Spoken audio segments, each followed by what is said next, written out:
मोक्षप्रदायिनि मञ्जुळवासिनि वेदनुते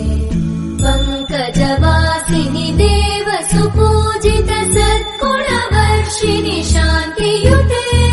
जय जय हे मधुसूदन कामिनि आदिलक्ष्मि जय पालय माम्